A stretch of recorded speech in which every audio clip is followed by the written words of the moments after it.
What's up, Cadre? Gonna introduce my soap first before we get going, just because it's super cool.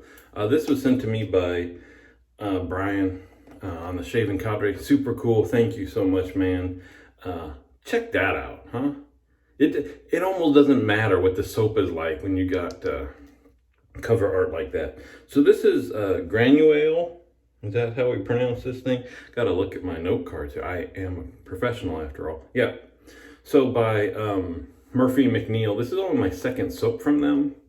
And it's one of those where I don't know why I don't look into them more often. I haven't personally bought soaps. I guess I just did a little flurry. Just BST stuff though. Used dirty, nasty, pre-used soaps. I haven't bought a new soap for myself for quite some time.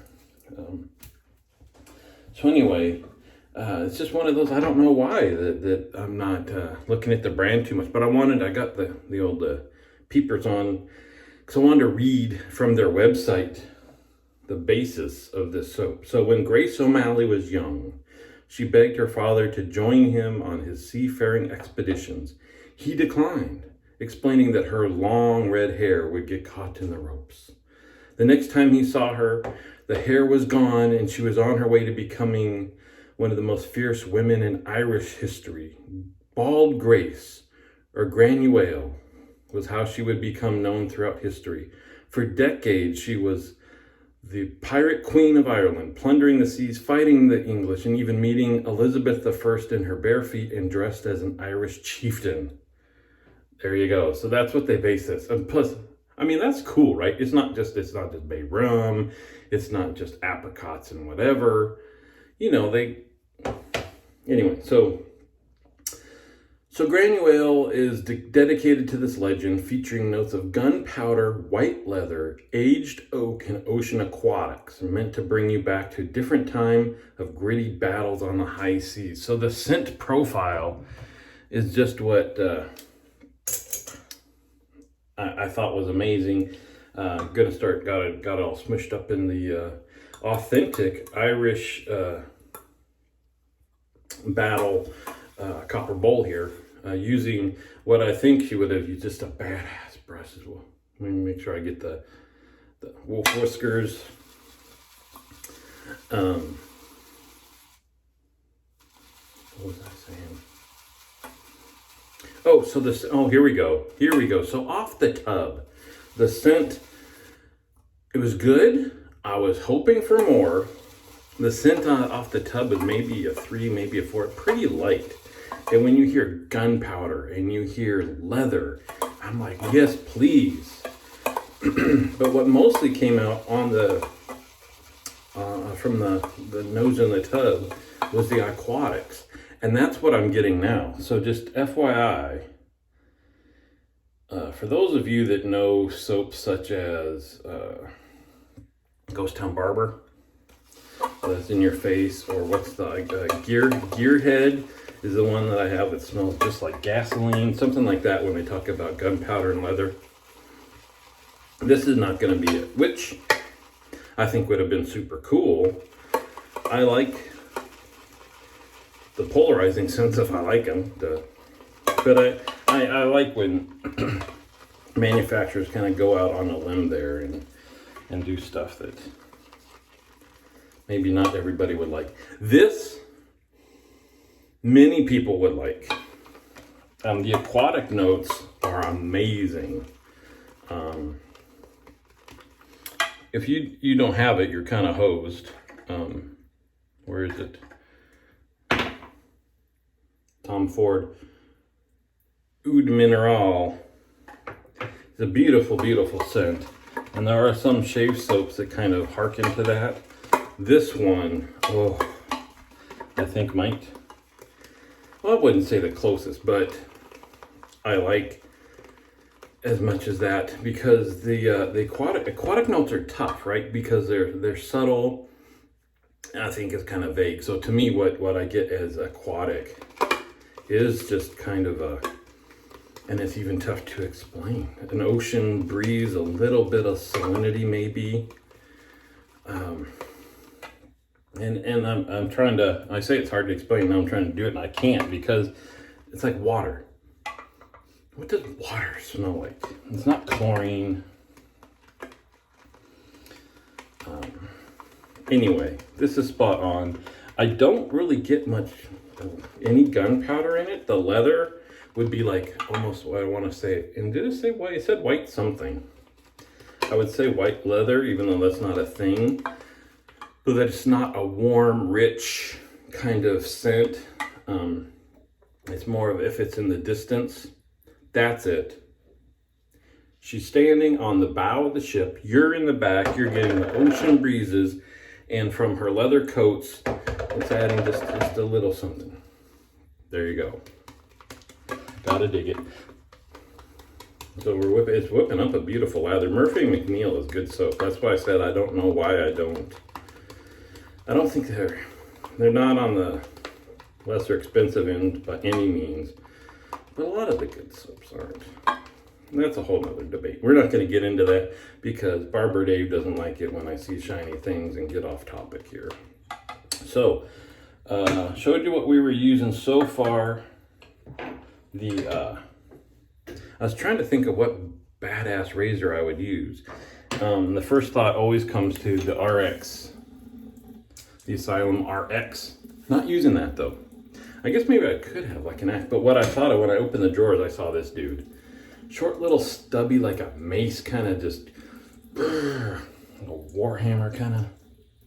So this is from the Holy Black, the SR71. That's what they call it, swear to God. Beefy, stubby little dude. Here, look at the height difference there.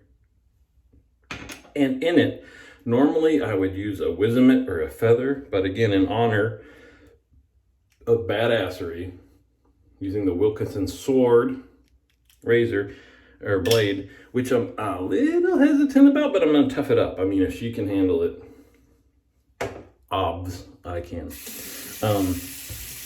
But this is the blade that I have for when I wanted a mild shave back in the day.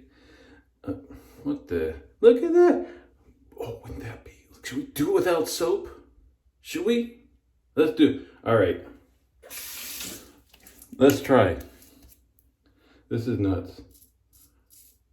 Not bad. Remember, do I look like the guy from Rambo? I'm not going to do my neck without soap. Man, isn't that sad? You put all this time and effort and money into lather and all this stuff, and I say, hey, you don't need it. I certainly am not going to do more than with the grain. Okay, that's enough of that tomfoolery. Those shenanigans. Let's get luxurious. As we deserve. So good stuff happening over on the cadre. Today's bingo day. Mr. Dangerous Don is our bingo caller because he won the last bingo game. If you haven't played bingo, I'm always known for I get a beautiful lather, think I need to add a little bit more. All right, I'm going to hold back. I won't add more water. I didn't even need to do the cheeks.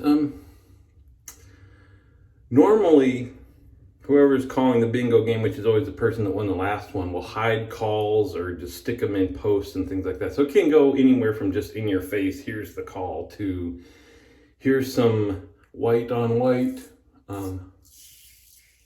lettering, or that's not even a call. It's hexadecimal code that you have to decode, or here's a picture where I superimposed a call in 3-point font somewhere, stuff like that. So it's a variety. We had gone from games that were pretty difficult, well, not difficult, but were time consuming, I would say, to ones that it was more about just easy calls and winning. So I'm sure we're going to get back to some evil person making difficult calls, which is fine. I know that was part of the thing. It's just, when you're at work, or some of this stuff you can't find when you're on your phone. So unless you're at a computer, it's very difficult to find some hidden calls. But when you're at work and you've searched everything, the calls are out there and stuff like that. It's like like 2 hours every day looking for that stuff. So anyway, live bingo today, which should be cool. Last time Don was on a live, we got to see his cute little daughter. So hopefully we get to see her again. It's amazing. She looks just like Dawn if she hadn't been beat with an ugly stick. So you can tell they're related. Very cute. I've got a little set of testing bottles of whiskey from the Swarrow Bay Tasting Club that I'll have to, upon request, shoot a video for. One of them I'm very much looking forward to. Two of them I think I don't want to say, not apprehensive, but hesitantly excited about, curious, hoping for a happy surprise. So good stuff. Sometimes, I mean, you gotta want to be in the aquatic is very interesting. Well, one, it's very different depending on who does it, so it's tough to say I like all aquatic soap. But there's a fine line that right now it's bordering between hotel soap and aquatic. And you have to add just that certain little je ne sais quoi of the salinity and that's the difference is hotel soap smell. You have to make the scent a little bit denser, a little thicker with some salinity. That gets you aquatic. And it makes a world of difference. And having smelled Tom Ford's Oudman, and that maybe it's minerality, that salinity I'm talking about, with just one drop of oud in the ocean.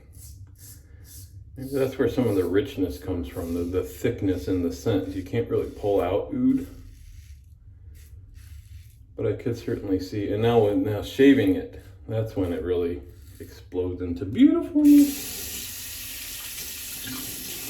And I say this, the sad thing is the Tom Ford Oud Mineral is discontinued. It is gone.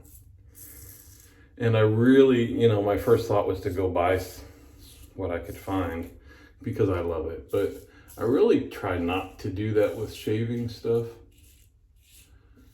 And I've done it a few times with scotches, and I try not to because there's so much coming out. Yes, I know I love whatever it is, and I would like to always be able to use it, but if I can't, will I be disappointed? Maybe, but there's other stuff out there. You keep stocking up with things from the past, it's harder to justify buying some of the newer stuff or having space for it, what have you. Got to go to Whiskeys of the World Friday night. My wife got me tickets to it up in the city. I was pretty hesitant because if you looked at the vendor list, a lot of them were whiskeys with an E or American type whiskeys and not whiskeys without the E or Scotch, which is my thing. But it was cool.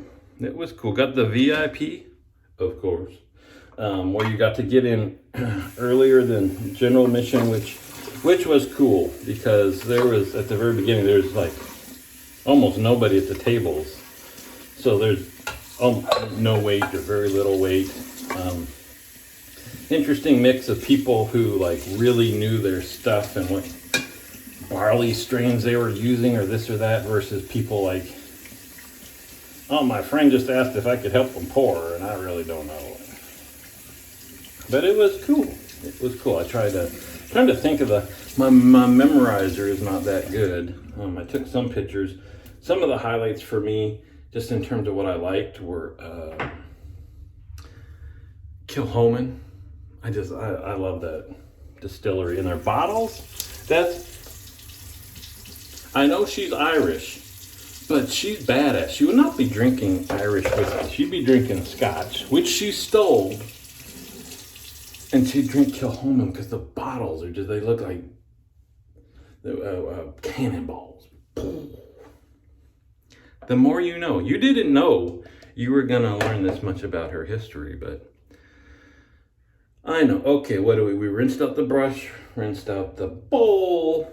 I did the alum. I think I just rinsed it. Let's make sure I rinse that off. You don't want to leave the alum on the face. Tried that when I was starting out because people said some people do, some people don't. Almost nobody leaves alum on their face is what I'll tell you. There's Lemon. She wouldn't use this. She would just take her razor and splash some seawater and be done with it. This is where her and I diverge a bit. Oh, so I was saying, so Kilchoman. I tried some independently bottling of Laphroaig. All the independent bottling stuff of Laphroaig is way better than like their tin or even most of the stuff they produce. Surprisingly, I tried Blackened. Is it Metallica? I think it is Metallica. If I'm getting it wrong, somebody's shouting at me right now. Surprisingly good. I'm not a bourbon guy. I actually don't remember if it's technically bourbon or not. But the cask strength, you gotta go cask strength. All the stuff I've tried where they have like their normal line and their cask strength or barrel strength or whatever they call it, you do it or don't. I mean, just like that. Just like the flavor, just in your face. So I had always assumed that Blackened was just gimmicky stuff. And maybe if you're into bourbon, it is. I don't know. To me, I kind of liked it. I don't know that I'm going to buy a bottle, but I thought, hey, it's free to try. I'll try it out. That was pretty good. And they're coming out with Blackened Rye, I want to say. And it's kind of weird because they have, I know that the whole thing is that they put it like in barrels and then they blast the Metallica music. Is it Metallica? Into the barrels to try to, get it to move in and out of the wood. I don't know. You'd have to try one with and one without the noise to see if it made a difference. I guess technically it makes sense. But the rye that they're doing, whoever they're pairing up with, and I forget who it is. I'm sure you can Google all this stuff. But basically all they're doing is taking a rye from that place and it's all distilled and barreled or wherever it is, and then they just blast the music through it, so that makes it blackened, and then they throw their label on it and stuff like that. Anyway, yeah, I didn't try too many bourbons. Mostly the American places I tried their ryes. Anyway, it was a good time. Learned to toss out more than I did. Heck, it was free. And I did have dump buckets, but I probably should have utilized them more than I did. So you know what we're going to do, I guess it's not badass, but we're going to do the Oud Mineral just because it does pair so well. Man, why this was not like their best seller and they felt they could discontinue it without making a lot of people mad. I don't know. Anyway, it seemed like a short time, but we're heading up on 19 minutes here. I'll wrap her up. Cool. Thanks, Brian. I know that he got himself one of these too, so I'm curious what his thoughts on it are. I don't think that he's used it yet. Again, there's so many posts on the cadre. Maybe he did and I blew past it. And if I did, I apologize. But please let me know what you think about it. See you on the forums.